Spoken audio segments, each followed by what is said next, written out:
Hey guys, welcome to a brand new episode of I Am Latoya Renee. If you are new here, welcome. If you've been here before, hey y'all. Today, I want to talk about the top 10 questions that I get asked about my GLP-1 journey.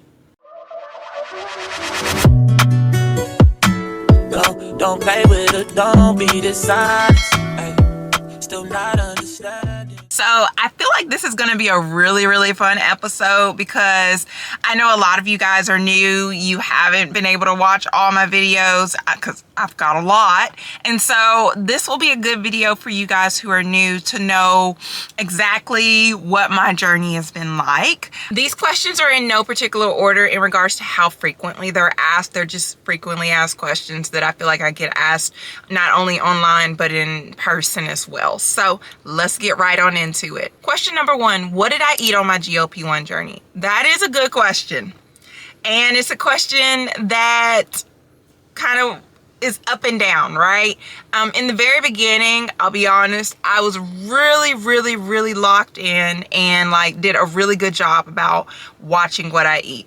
And when I say that, I really focused on making sure I got fruits in every day, veggies every day, and I was trying to hit about 100 grams of protein every single day, if not more. So I was doing like protein shakes, smoothies, any little thing I could to be able to make sure I was getting all of the nutrients I needed in my body. Specifically from a protein standpoint, I drank a lot of the Fairlife protein drinks. I think they're the white bottle, and they have 30 grams of protein in it. I think you mainly can get it from places that sell things in bulk. So Costco, Sam's Club, BJ's, anything like that. I made sure to get that in my system every single day. And then I would do smoothies. I really, honestly, my schedule's so hectic, so I never really made smoothies at home, but I would go to either Jamba Juice or Smoothie King to get smoothies. And when I would do that, I would also have protein added as well. So those were the things that I kind of did to help with my journey. I ate a lot of salmon in the beginning, and a lot of chicken in the beginning because, like I said, I was focusing a lot on the protein aspect of things. But that's really what I ate in the beginning, with occasional what is the brand? Scott and John's little dinners. They'd be like 250 calories, had some good protein in it and stuff like that. I would eat those too, even though I know, probably shouldn't be eating frozen dinners, but it was just convenience and things like that. So that's what I did in the beginning. Now over time, I will be honest with you guys, a lot of times I just eat what I can get, right? Or what I can handle, because my appetite is much more suppressed than it was in the beginning. So I oftentimes don't get all the protein that I probably need to get in me. I don't get as many fruits and veggies in me as I probably need to get in. And I probably need to do a lot better with that. I will say though, that it's not like I'm going out and eating French fries or anything like that. I actually have kind of like an aversion to French fries, which was something I thoroughly enjoyed prior to my GLP-1 journey.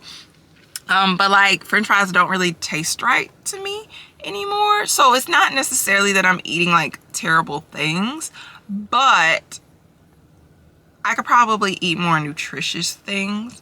I will say something that I do eat that's kind of odd, and I don't really know how much nutritional value it is in it, but it's something that I do enjoy eating, is, y'all, I will get a pack of steamable green beans and just eat a bag of steamable green beans as a snack. I think it's the crunch factor and the sensation of because you got to chew a lot, that I enjoy, and it's not heavy, so I do eat some of that. But honestly though, do I occasionally pop up at a fast food place? Yeah. Did I have Wingstop this week? Yeah. But I will say that whatever I do eat, obviously the portions are significantly smaller than what they used to be. I very rarely finish anything. Very rarely. I actually just stopped at Jamba Juice and got me a small smoothie because I was like, there's no way I'm going to finish a medium. So there's that. And speaking of Jamba Juice, this is a Aloha pineapple, and I added soy protein into it. That is what I've ate over my journey, and what I'm currently eating. I do still eat some salmon and things like that too.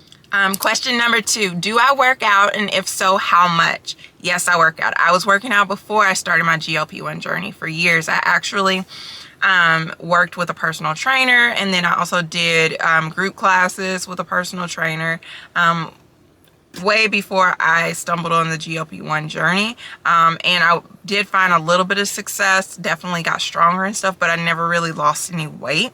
I think part of that it's contributed to some hormonal imbalances within me. If you've been here a minute, you know that I had a fibroid taken out a few months ago, and things like that. So I think like I was working out and getting stronger, but I wasn't dropping any weight.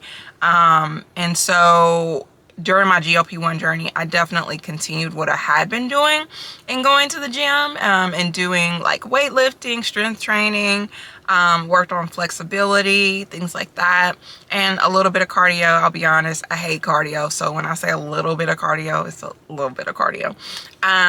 But definitely worked out all throughout this process. The goal was always like 3 to 5 times a week. Did I always hit 3 to 5 times a week? No. Did some weeks I just do like twice a week? Absolutely. But I always felt good throughout my journey if I was able to get to the gym like 3 times. And if I got any more than that, even better.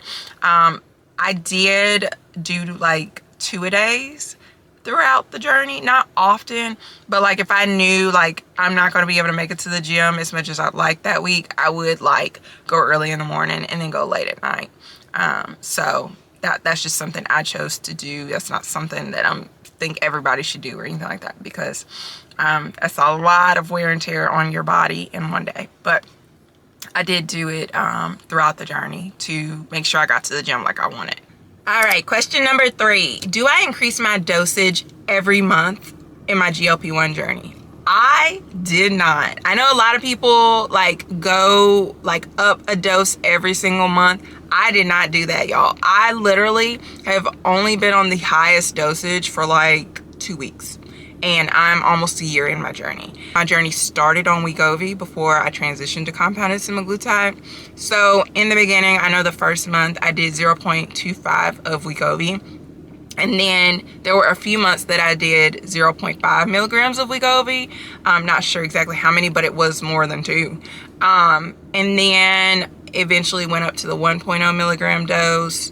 And then I want to say like maybe February or March of this year, probably February of this year, wanted to go up to the 1.7 milligram dose of what would be equivalent to Wegovy. By that time, I was already on compounded semaglutide and insurance issues. It's a whole thing. But I wasn't on Wegovy, so I just went up to what was the equivalent of Wegovy's 1.7 milligram dose, which was 68 units of compounded semaglutide. So I did that, I think, for a couple months, and now I'm on 96 units of compounded semaglutide, which is equivalent to the 2.4 milligram dose of Wegovy. And like I said, I've only been on that like a couple weeks. So no, I did not go up on my dosage every month. And the reason is because my research and what I've been told by my physician is that you should, you know, probably stay on the dose that you're on until you feel like you're no longer seeing any benefit from it. So meaning like the things that like help you with weight loss, like appetite suppression and things like that, if that stuff is going away, if you're no longer losing weight consistently, then it's, you know, maybe time to go up to the next dose. And so that's what I did throughout my journey. I waited until I'm looking and it's like, dang, the scale hadn't moved in a minute, you know, and then we went up, and that was beneficial for me. And let's see, in 2 weeks, I will have been on my GLP-1 journey, for 1 calendar year. And in this, I've lost 70 plus pounds. I'm not going to say exactly how many pounds I've lost because our GLP-1 update, our weekly update, will come out tomorrow, and I'll tell you exactly where I'm at tomorrow. So make sure you lock in and stay tuned for that. So that leads into question number 4. What are the side effects that I experienced on my journey? I will definitely say in the very beginning, nausea was out of control. I think every time I went to the gym and moved my body in a different way from, you know, just laying down in the bed and standing up and walking, every time I moved my body, like a sit up or whatever, I was nauseous. And it was like, there were plenty of times I was like, okay, is this just nausea or is this going to lead into, you know, me throwing up? But I never threw up. That never happened on this journey. So just FYI about that. There was some diarrhea in the beginning of my journey and here and there throughout the journey. But I can't necessarily say that the diarrhea was due to the GLP-1 meds. But there was diarrhea in the beginning, and that which led into constipation later in the journey. So there's that. Definitely appetite suppression has been a constant theme throughout the journey, which is, you know, kind of what it's supposed to do for you. I mean, currently for me, I'm hungry max 2 times a day. I'm never like hungry where I want breakfast, lunch, and dinner and snacks and stuff. It's like, okay, you know, lunch and dinner. And I very rarely want any breakfast items at all. There's kind of, I don't want to say there's an aversion to it, but it's just like, I'm just not hungry when I'm getting up. Question number 5, how much weight did I lose each month? That is a great question. I would say on average, I lost anywhere from like 6 to 8 pounds every month. So 1.5 pounds a week to 2 pounds. Of course, you know, there were some weeks that I remember there were some weeks where I lost 3 and 4 pounds in a week for whatever reason. But then more than likely the following week, I only lost like 1 pound or maybe not even that much. Question number 6 is, what size do I wear currently? I'm going to answer that in just a minute, but I want to let you know what size I was at the beginning first. When I started my GLP-1 journey, I was 230 pounds. I am 5 feet 8 inches tall, and I was a size 16. Currently, of course, I'm still 5 feet 8 inches tall, but I am in the, and I'm not going to tell you exactly where I am because you got to stay tuned for tomorrow's GLP-1 update, but I'm in the 150s. And I wear a size 8. I did buy one dress recently that was a size 6, but for the most part, I'm a size 8. Question number 7, do I like Wegovy better than compounded semaglutide or vice versa? All right, let's break this question down. All right, so I like Wegovy better, and here's why. It is easy to use. It's a little injection pen. You literally clean the area you're going to inject and you press it into your skin, wait until the medication fully dispenses inside of you, and then you're done. You don't have to do anything but just inject yourself, right? It's easy and no issues whatsoever. Pretty much foolproof. Loved that about Wegovy. Compounded semaglutide, it comes in a vial. You've got to get your needle, your syringe, draw the medication up, make sure you got the right amount, clean the area, and then inject yourself. So there are a few more steps to it, which I'm comfortable with. But if I had a choice, of course, I'm going to just take the pen that's easy and you don't have to do a bunch of things. You can just do it and toss it, right? I will say that I feel like my side effects are significantly better on compounded semaglutide. I really don't have any.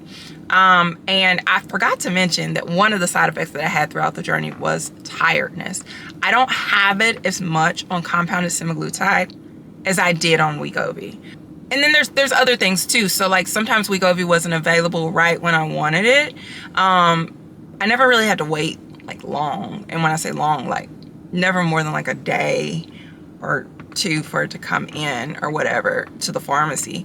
But Wegovy, it was always kind of like, all right, you know, request it in advance to make sure that it's ready when it's time to inject.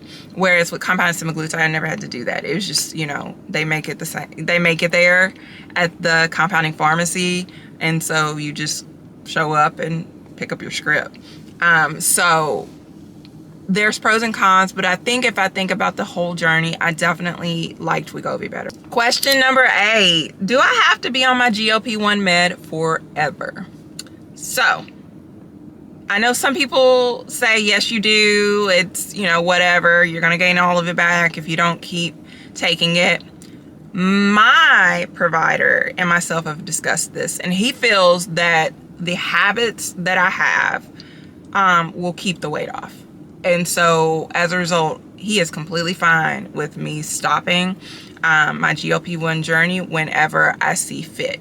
And he did write a prescription for, I asked if he would write a prescription for phentermine, which is kind of like an appetite suppressant, so that I still have that side of the side effect around moving forward to help with keeping the weight off. So I do have that prescription. I have not started it yet, but he definitely does not feel that I need to be on it forever. And I'm not going to be on it forever because, you know, if you've watched some of the previous videos, you know that the compounded versions of some of the GLP-1 meds are no longer going to be available to us. And so my journey's naturally stopping anyway, which is fine, which works out fine because I'll hit the year mark. And I think that's a good amount of time to be on the med, personally, for my body, right? Because I'm pretty much where I want to be. I just want to tone and strengthen and things like that. So no, I'm not going to be on it forever, and I'll continue documenting what it's like being off of my GLP-1 meds.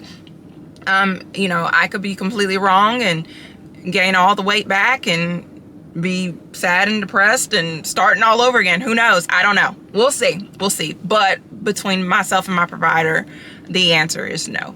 I don't have to be on it forever. Question number 9, I think I already answered in this video, but I'm going to answer it again. How long have I been on GLP-1 medications? I have been on my GLP-1 journey for almost 1 year. I think in 2 weeks it'll make, no, maybe it's not 2 weeks, maybe it's 3 weeks. 3 weeks it'll make 1 year. So that's how long I've been on the journey. The majority of the journey has been on Wegovy. The last few months I've been on compounded semaglutide. Just a little extra piece of information. The semaglutide is the active ingredient within Wegovy. So it's like, you know, Wegovy's the brand name and compounded semaglutide is generic. Question number 10, do I inject myself on the same day every week? I definitely try. Does it always happen? No. But I definitely try. I'll be honest, sometimes y'all, I get confused about what day it is, because, you know, I work night shift, and especially when I'm working multiple days in a row, you know, I'm up at night most days, like even on my off days. And so I'll be like, what's today? And so sometimes I'll forget or get busy with stuff and like be 12 hours late, 18 hours late, whatever. But for the most part, like I've never like you know, let's say my injection day is a Wednesday. I've never like waited till Saturday. And I don't know that anything negative will happen if you know, forget, or because think about it, there's plenty of people out here who, you know, especially when there were shortages of the medication, that had to go a few weeks or maybe even a few months without getting it. And it didn't necessarily negatively impact them. So I don't think it's going to negatively impact you if you don't inject yourself the same day every week. But I definitely try to inject myself the same day every week. And I have like a reminder on my phone and things like that. So definitely try same day every week. And since question number 9 was kind of like answered twice in this video, we're going to add a little bonus question. And the bonus question is, how do I get my GLP-1 meds? I'll tell you how I started it, and then I'll tell you how I'm ending it. Okay, so in the beginning, I was on Wegovy, right? And I literally just went to my local Walmart market pharmacy and picked it up every week. They pretty much always had it in stock, and if they didn't have it, a sister Walmart Market would have it, and they just transfer the prescription over there, and I just pick it up like that. Never had to leave like my city or my county or anything like that to get it, but I definitely always got it from a Walmart Market pharmacy. When I transitioned to compounded semaglutide, you have to get that from a compounding pharmacy, right? And so I go to a local compounding pharmacy that's about, I'd say, 12 to 15 minutes away from my house, and pick it up from them. I literally go through their drive-through and tell them my name. They have it ready. It's easy peasy. It's nothing too complex with it. So that is where I currently get my GLP-1 meds from. I hope that this video was helpful and useful, and I hope that I answered the top questions that were within your heart and your mind. But if I did not, drop those in the comment section, and I will try my best to get to them and answer them for you. Maybe even create another video if there's, you know, a good group of questions that maybe I didn't cover in this video that you guys want to know. So yeah, if you like the content that I'm offering, I want you to please make sure that you hit the like button as well as the subscribe button, so that when new content does post, you're one of the first people to see it. It also helps this channel grow, guys. Like I said, tomorrow we'll be doing our weekly update, so stay tuned for that. So I will see you very soon. Bye.